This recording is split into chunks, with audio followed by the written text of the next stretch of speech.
নমস্কাৰ শিক্ষা হেতুৰ সঠিক ইমপ্লিমেন্টেশনৰ ওপৰত বহু কঠোৰ হৈছে অসমৰ শিক্ষা বিভাগ আৰু এই সংক্ৰান্তত সমগ্ৰ শিক্ষাৰ এমডি ছাৰে ভিডিও কনফাৰেন্সিঙৰ জৰিয়তে জিলা পৰ্যায়ৰ বিষয়সকলৰ লগত আলোচনাত মিলিত হৈছিল আৰু আলোচনাৰ সময়ত তেখেতে জিলা পৰ্যায়ৰ বিষয়সকলক কিছু কঠোৰ নিৰ্দেশ দিছিল শিক্ষা হেতুত উপস্থিতি সম্পৰ্কে আৰু সেই নিৰ্দেশ পোৱাৰ পাছত অসমৰ প্ৰায় প্ৰতিখন জিলাৰ ফালৰ পৰা শিক্ষা হেতুক লৈ কঠোৰ হৈছে বা বিভিন্ন ধৰণৰ বিভাগীয় নিৰ্দেশনা প্ৰকাশ পাইছে শিক্ষা হেতুৰ ওপৰত জিলা ভিত্তিক আৰু সেই সম্পূৰ্ণ সব জিলাৰে নিৰ্দেশনাখিনি মই আপোনালোকৰ লগত গাব নাযাওঁ কিন্তু নগাঁও জিলাৰ পৰা যোনটো নিৰ্দেশনা প্ৰকাশ পাইছে সেই নিৰ্দেশনাটি বাকি জিলাৰ লগতো একে ধৰণৰ হয় কথাখিনি একে গতিকে শিক্ষা বিভাগে শিক্ষা হেতুক লৈ পেলাই কেনেদৰে আগবাঢ়িব বিচাৰিছে মই আজি ভিডিঅ'টো আপোনালোকক জনাব বিচাৰিম আপোনালোকে ভিডিঅ'টো কাইণ্ডলি হেহলকে চাব চাই থকা অৱস্থাত লাইক আৰু শ্বেয়াৰ কৰিব আৰু চেনেলটো যদি এতিয়াও সাবস্ক্ৰাইব কৰা নাই কাইণ্ডলি সাবস্ক্ৰাইব কৰিব এখন আমাৰ নগাঁও জিলা ফালৰ পৰা প্ৰকাশ পাইছে এডিসি কাম ডিএমসি ছাৰৰ ফালৰ পৰা আৰু ইয়াতে যদি আপোনালোকে চাইতে দেখা পাব যে directive from da managing director অৰ্থাৎ এমডি ছাৰ সমগ্ৰ শিক্ষাৰ তেখেতৰ পৰা যিখিনি ডাইৰেকশ্যনছ পাইছে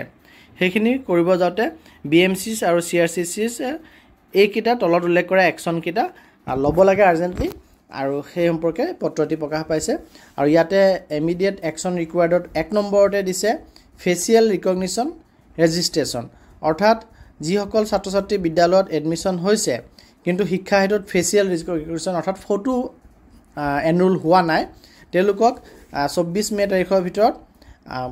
ফটো এনৰোলমেণ্ট কমপ্লিট কৰিব লাগিব আৰু ড্ৰপ বক্স ষ্টুডেণ্ট ৰিডাকশ্যন আমি এইটো গম পাওঁৱে যে ড্ৰপ বক্স যিখিনি ল'ৰা ছোৱালী এতিয়াও ড্ৰপ বক্সত পৰি আছে ক্লাছ 10 আৰু 12 বাদ দি সেই ল'ৰা ছোৱালীখিনিক 24 মেৰ ভিতৰত 0 কৰিব লাগিব ড্ৰপ বক্সটো 0 বনাব লাগিব অৰ্থাৎ ক্লিয়াৰ কৰিব লাগিব আৰু যিখিনি ল'ৰা ছোৱালী ক্লাছ 12ৰ বাদে ড্ৰপ বক্সত আছে অৰ্থাৎ ইনক্লুডিং ক্লাছ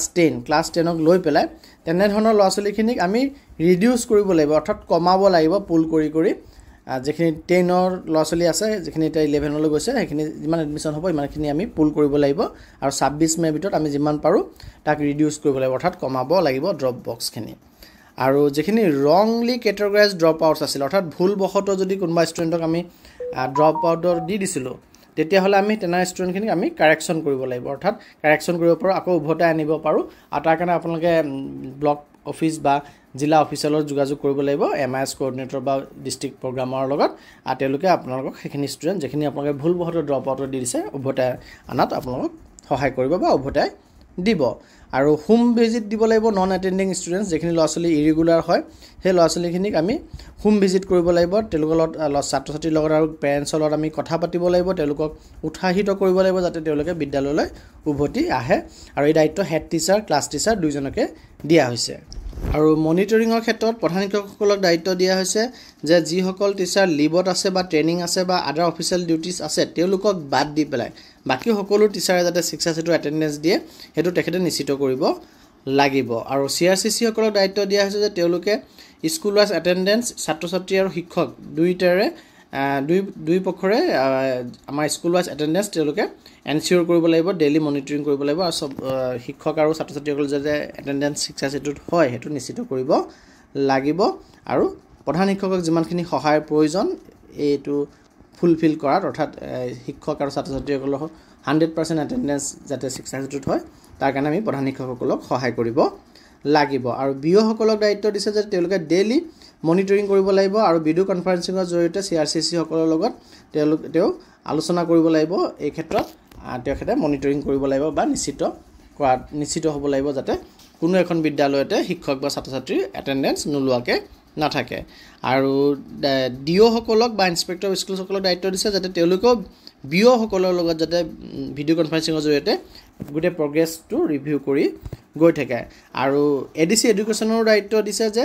তেখেতে মঙ্গলবাৰ বৃহস্পতিবাৰ আৰু শনিবাৰ সপ্তাহত 3 দিন কেনেধৰণৰ প্ৰগ্ৰেছ আছে শিক্ষা হেতুত হেতু ৰিভিউ কৰি যাব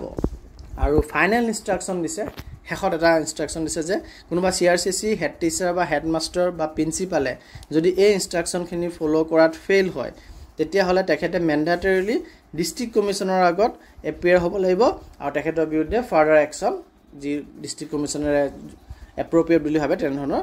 একশ্যন তেখেতৰ এগেইনষ্টত গ্ৰহণ কৰিব গতিকে ডিষ্ট্ৰিক্ট কমিশ্যনৰ সন্মুখত সুশৰীৰে হাজিৰ হ'ব লাগিব যদি CRCC হেড টিচাৰ হেডমাষ্টাৰ বা প্ৰিন্সিপালে এই যিখিনি ইনষ্ট্ৰাকশ্যন দিছিলে ইনষ্ট্ৰাকশ্যনখিনি ফ'ল' কৰাত বিফল হয় গতিকে খুবেই জৰুৰী আৰু মই বেলেগ বেলেগ জিলাৰ পৰা প্ৰকাশ পোৱা দেখিছোঁ এইখিনি কথাকেই কোৱা হৈছে যে শিক্ষা হেতুত এটেণ্ডেঞ্চ দিব লাগিব 100% এটেণ্ডেঞ্চ টিচাৰে দিব লাগিব আৰু ষ্টুডেণ্টৰ এটেণ্ডেঞ্চ যিমান ষ্টুডেণ্ট প্ৰেজেণ্ট আছে এটেণ্ডেঞ্চ দিব লাগিব বা যদি ইৰেগুলাৰ ষ্টুডেণ্ট আছে তেওঁলোকক বিদ্যালয়লৈ উভতাই আনিবৰ কাৰণে ড'ৰ টু ড'ৰ ভিজিট কৰিব লাগিব ষ্টুডেণ্টক ফোন কৰি গাৰ্জেণ্টক ফোন নম্বৰত ফোন কৰিব লাগিব তেওঁলোকক উৎসাহিত কৰিব লাগিব যাতে তেওঁলোকে বিদ্যালয়লৈ উভতি আহে আৰু যিখিনি ষ্টুডেণ্ট ড্ৰপ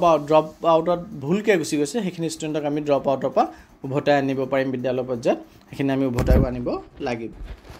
ধন্যবাদ